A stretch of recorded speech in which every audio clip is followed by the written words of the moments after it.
All right, the first section of our class, 1.7. What we're going to talk about 1.7 are inverse functions. And really, to understand inverse functions, you need to know what a function is, which hopefully is knowledge that you had walking into this class. But just so that we're all using the same terminology and all have the same idea, let me review a little bit about functions. All a function is a mathematical machine. So often you see this little flow chart, where we have this function that's kind of pictured as a box. And all you do with the function is you put inputs into it and outputs come out of it. So one number goes into the function and some other number comes out of the function. And the input, typically we use the letter X to denote the input, and the output, either use the letter Y or you can use a symbol f of X to denote the output. And the reason that makes sense is because the function itself is denoted in this form with something written over on this side. And really what this is saying is the output of this machine is, and then it's listed over here. So what am I talking about? Maybe we start with an example. Suppose we consider the function that takes an input and maybe triples it and then subtracts 2 from that product.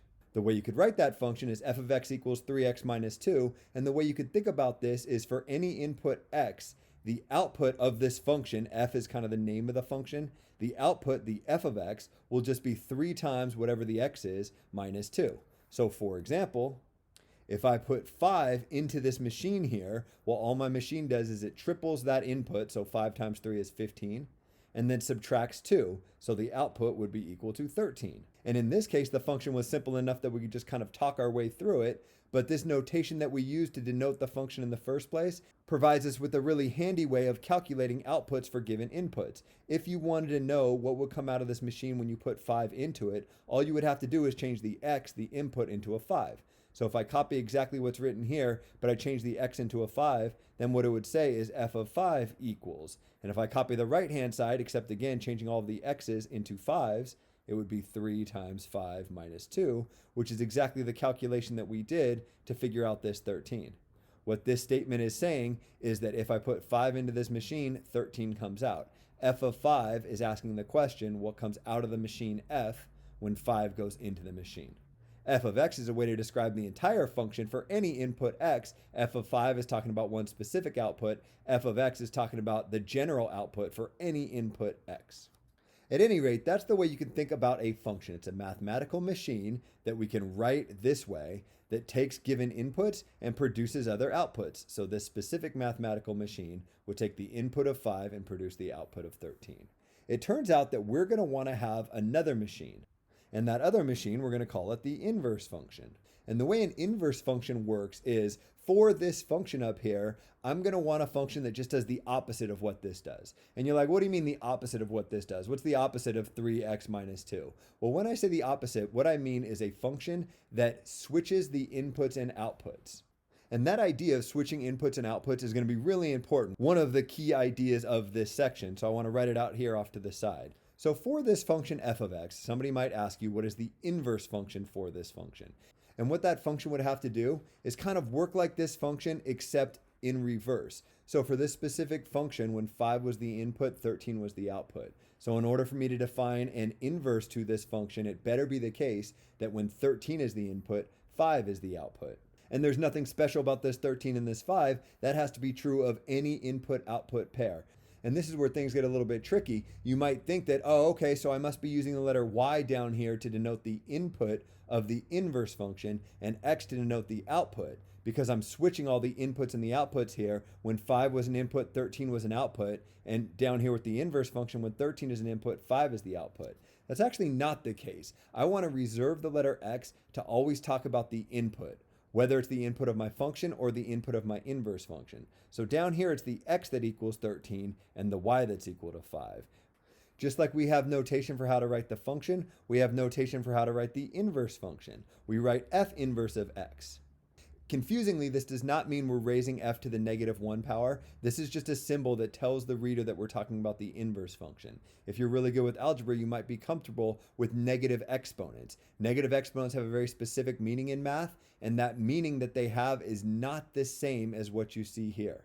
So this is a case where math uses some kind of bad notation. When you see an f and a negative 1, don't think f raised up to the negative 1 power, because that's not what's going on here. F with the negative 1 in the superscript is just the symbol that we use to denote the inverse of this function f.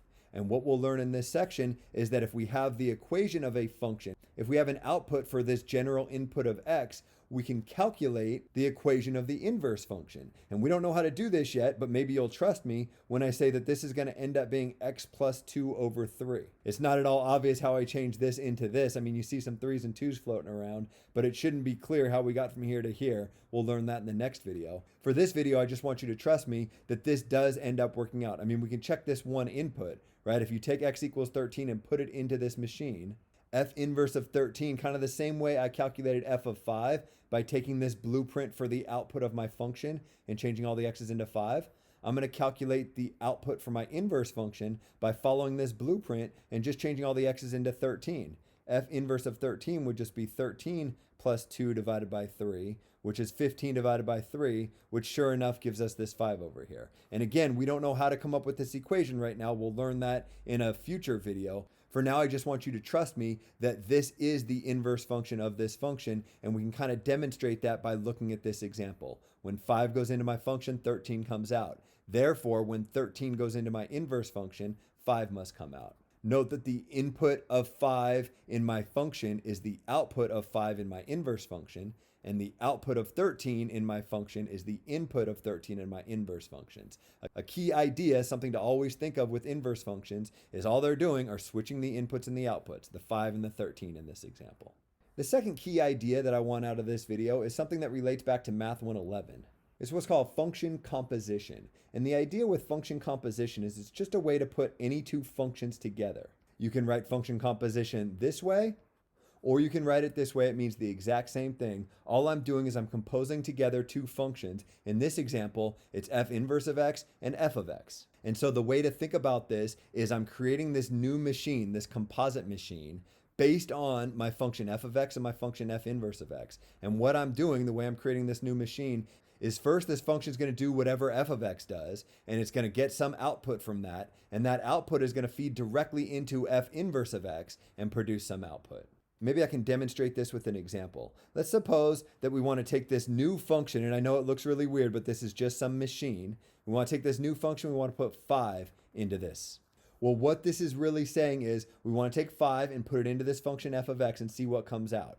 And that thing that comes out, which is what we denote f of 5, is what's going to go into our other function f inverse, our inverse function. So let's see what happens. If we take 5 and we put it into our function f of x, we already know that 13 comes out. What I'm saying is that f of 5, what's inside these parentheses here, is just equal to 13. That's what we figured out in green up here. So I can replace this f of 5 with the number 13. So now all I have to do is figure out what comes out of this machine, f inverse of x, when I put 13 into it. Well, we've already done that as well. When we take 13 and put it into this inverse function, we see that 5 comes out. What I'm saying is when you take 5 and put it into this new composite function, 5 comes out. The input is the same as the output if my function is defined as the composite of a function and its inverse. That sounds really complicated, but it's not as complicated as you'd think, because all we do with function composition is we just do two machines back to back. So you can kind of think about this as I'm going to take some input, whatever it might end up being, and I'm going to put it through this function and some other output's going to come out.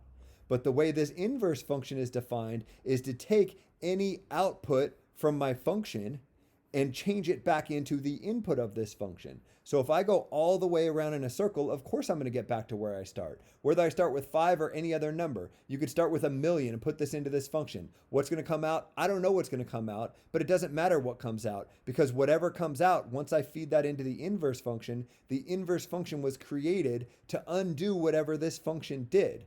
So it's going to undo whatever this function did to 1,000,000 and turn that output, which I never even bothered calculating, back into 1,000,000. The second key idea about inverse functions is that anytime you compose together, you do function composition with a function and its inverse, and it'll turn out the order doesn't even matter, whether I do f inverse of f or f of f inverse. It works either way because I'm just taking a lap around this circle. Either I'm starting here and getting back to where I started, or I'm starting here. The inverse function does something, but the function undoes that and it takes me back here. When I compose together a function and its inverse, I'm always doing nothing.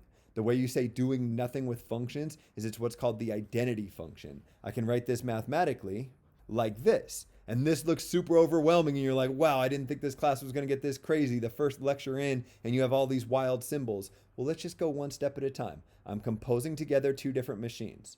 One of those machines is the function, and the other machine is the inverse of that function. Since all the inverse function does is switch inputs and outputs, when I do both of those things, I change the inputs into outputs and I change the outputs back into their input. What I'm saying is the original thing that I put in is just what comes out after I do both these things together. If I put a 5 in and run it through the function and then run it through the inverse function, a 5 will come out. That's it. And so far, we've only seen that with specific examples, the number 5, but we can also show how that works for a variable, the letter x, and we'll do that in a future video. The key ideas for this video is an inverse function is going to switch your inputs and your outputs. Whenever you compose together a function and its inverse function, you always just get the function that does nothing, which is called the identity function. You always just get x as the output. X is the input, x is the output. That's the boring function, the identity function, the machine that doesn't do anything at all. The third key idea for inverse functions is that not all functions even have inverse functions. That there's a special class of function called one-to-one functions that we'll get into in the next video. And if the function you're interested in is not one of these one-to-one functions, it doesn't even make sense to talk about the inverse of this function. Inverse functions aren't even always defined. They're only defined for very special functions. Those special functions are what are called one-to-one functions, and we'll talk more about what that means in the next video.